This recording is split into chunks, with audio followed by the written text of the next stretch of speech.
you didn't lose your mind. You were slowly trained to doubt your own feelings. That moment when they leave you on scene, then post a story like nothing happened, that little drop in your chest when their name appears, and suddenly your whole mood changes. That fake calm you put on while checking if they viewed your story, liked someone else's post, or somehow had time for everyone except you.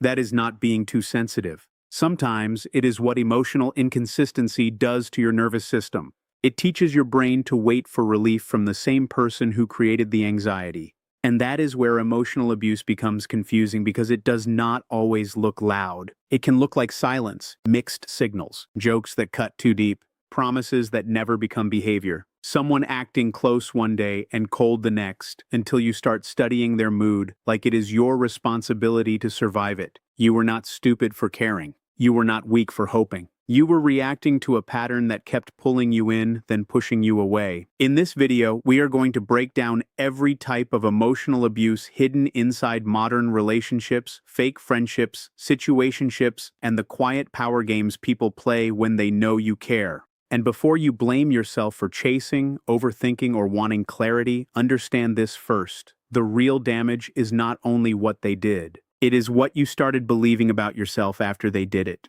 The wound behind being ignored. Being ignored hurts because your brain does not experience it as just a message. It experiences it as a sudden loss of emotional safety. 1 minute you feel connected. The next minute the screen goes silent. No reply. No explanation. But they are online. They post a story. They like someone else's picture. They move through the world like nothing happened while your mind starts building a courtroom inside your head. Did I say too much? Did I annoy them? Are they losing interest? Did they find someone better? This is the emotional trigger most people never understand. Silence creates an empty space, and your brain rushes to fill that space with fear. Not because you are weak, but because inconsistency activates attachment. When someone gives you warmth, then suddenly removes it, your nervous system starts searching for the missing signal. That search becomes overthinking. You reread the message. You check the time. You pretend you are busy. But part of you is waiting for one notification to calm your whole body down. And here is where it gets dangerous. If someone repeatedly ignores you, then returns just enough to keep you emotionally invested, your brain can start confusing anxiety with connection. The relief you feel when they finally reply may feel like love, but often it is just your nervous system coming out of panic. You were not dramatic for noticing the change. You were reacting to inconsistency, not inventing it. The power shift begins when you stop asking, "Why are they ignoring me?" and start asking, "Why did their silence get access to my peace?" Because the next trap is not the silence itself. It is what you do next to escape it, the chase trap. Before you send the extra message, understand what chasing silently teaches. When someone pulls away and you immediately reach harder, explain more, apologize for things you did not do, or act like basic respect is something you have to earn, you may think you are trying to save the connection. But beneath the surface, a different lesson is being created. They learn that your boundary moves when they become distant. This is the chase trap. It does not always happen because the other person planned it. Sometimes they are avoidant. Sometimes they are careless. Sometimes they enjoy the control. But the result can still be the same. Every time they disappear and you panic, the relationship trains itself around imbalance. They become the person with the power to remove attention. You become the person trying to win it back. That is why you can end up rehearsing messages you never send. You write one version that sounds calm, another version that sounds colder, another version that explains your feelings perfectly, hoping this time they will finally understand. But the hidden truth is painful. The more you over-explain to someone who already knows they hurt you, the more you teach them that your pain does not require immediate respect. They can text only when they are bored. They can act close one day and cold the next. They can make you feel needy for asking for consistency, and if you keep chasing, they may start seeing your forgiveness as automatic. But this is where most people lose their power. Self-respect is not proving you care louder. It is noticing when your care is being used as a leash. The power shift is simple but not easy. Stop rewarding emotional absence with emotional labor. Because once you stop chasing their silence, you are forced to face the next question. Are you listening to their promises, or are you finally reading the pattern? Pattern over promise. The moment you start questioning the pattern, you begin seeing what words we're trying to hide. A promise can sound beautiful when you are emotionally hungry. I'll do better. I've just been busy. You know I care. I'm not like that. And because you want the connection to mean something, part of you grabs onto those words like proof. But words are easy when there is no cost. Patterns cost something.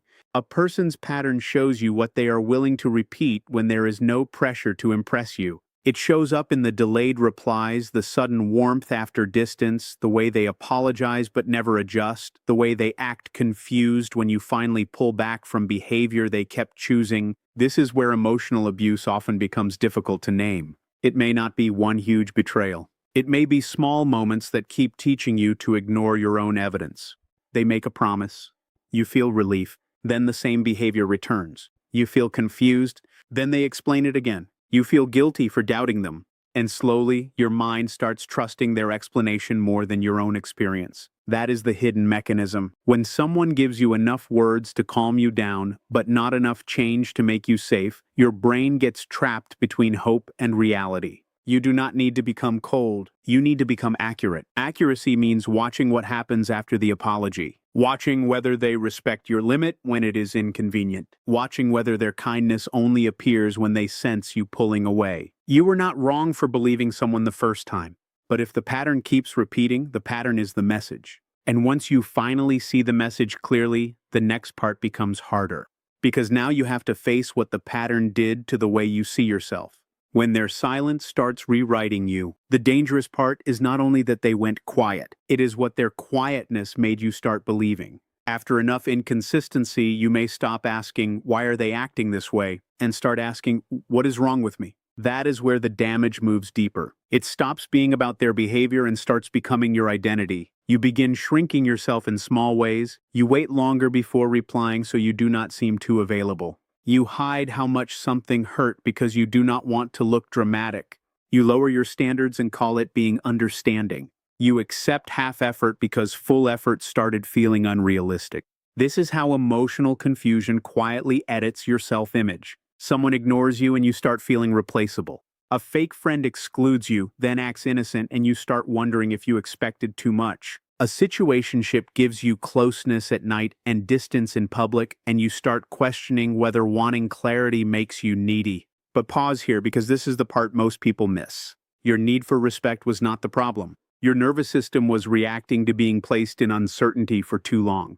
When someone keeps you emotionally guessing, your brain may begin adapting by blaming you. Self-blame feels painful, but it also gives you a false sense of control. Because if it is your fault, maybe you can fix it. Maybe you can become quieter, cooler, easier, less emotional. But you should not have to disappear from yourself to be chosen by someone else. If something in this video just made you pause, that pause matters. Stay with it. And if you want to keep going deeper, subscribing means the next video finds you when you need it most. The power shift starts when you stop asking, how do I become enough for them? And start asking, why did I make their inability to value me the measurement of my worth? Because the next part is where self-respect becomes real, not just something you say. The boundary that does not need a speech. A real boundary does not begin when you explain yourself perfectly. It begins when your behavior stops negotiating with disrespect. This is where many people get trapped. They think setting a boundary means writing a long paragraph, proving their pain, giving one final warning, or making the other person understand exactly how much damage they caused. But sometimes, the more you explain your boundary, the more you turn it into a debate. And people who benefit from your confusion often know how to debate your feelings. They may say, you're overthinking. It's not that serious. I was busy. You always make things deep. Suddenly, you are no longer talking about their behavior. You are defending your right to feel hurt. That is not a boundary.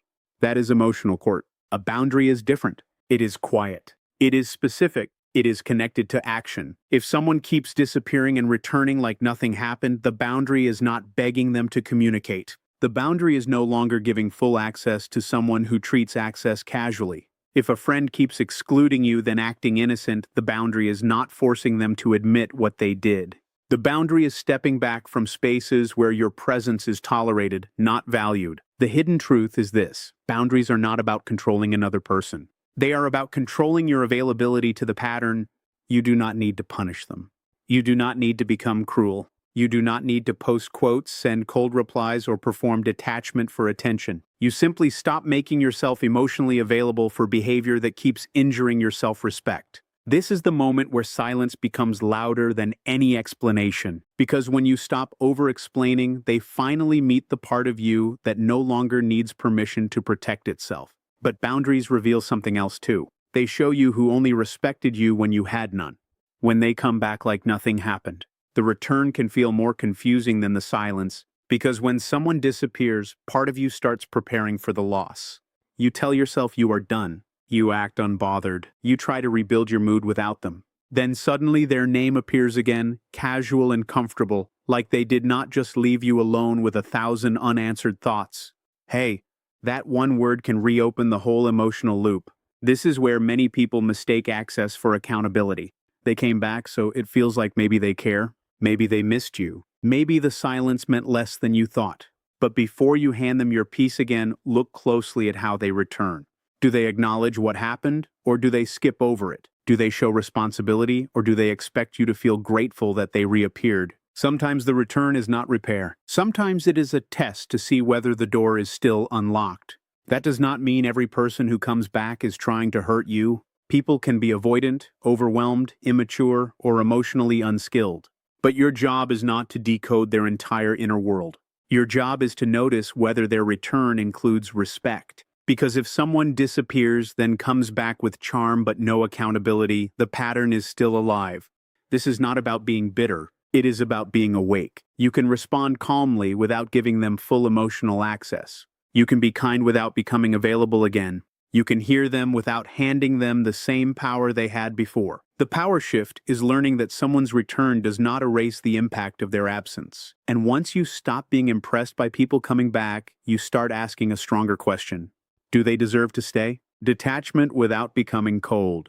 Detachment does not mean you stop feeling. It means your feelings no longer control your self-respect. This is the part many people misunderstand. They think letting go means becoming heartless, acting like nothing mattered, or turning into the same kind of emotionally unavailable person who hurt them. But real detachment is not emotional numbness. It is emotional discipline. It is the moment you can miss someone and still not message them. It is the moment you can remember the good parts and still not ignore the pattern. It is the moment you stop checking their story, not because you hate them, but because you finally understand that reopening the wound is not proof of love.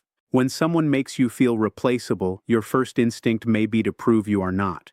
You want them to see what they lost. You want them to feel the absence. You want one sign that your silence affected them. But that desire can quietly keep you attached, because now your healing is still waiting for their reaction. Here is the twist. You do not become free when they regret losing you. You become free when their regret is no longer required for your peace. Detachment is choosing not to build your identity around someone else's inability to value you. It is allowing the pain to be real without letting it turn you bitter. It is saying, I cared, but I will not abandon myself to keep access to someone who kept abandoning me emotionally. You were not weak for loving deeply. You were not foolish for hoping they would change. But now, your power comes from accepting what the pattern already showed you. Walk away without drama. Protect your nervous system. Let silence be your answer, not your performance.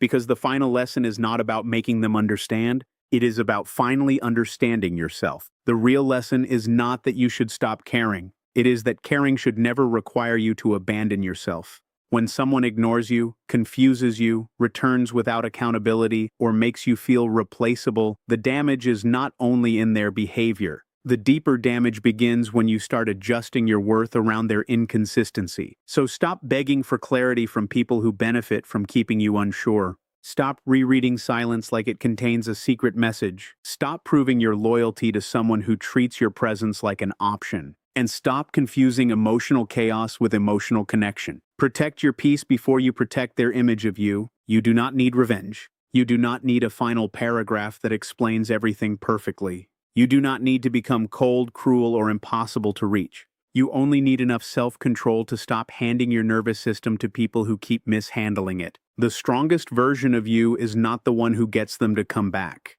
It is the one who no longer collapses when they leave. If this video helped you put language to something you have been carrying quietly, stay close to that awareness. Subscribe, not because you need more noise, but because sometimes the right words arrive at the exact moment you are about to forget your own worth. And if you want to go deeper, watch the next video on why toxic people come back when you finally stop chasing. Because once you understand that pattern, you will never look at their return the same way again.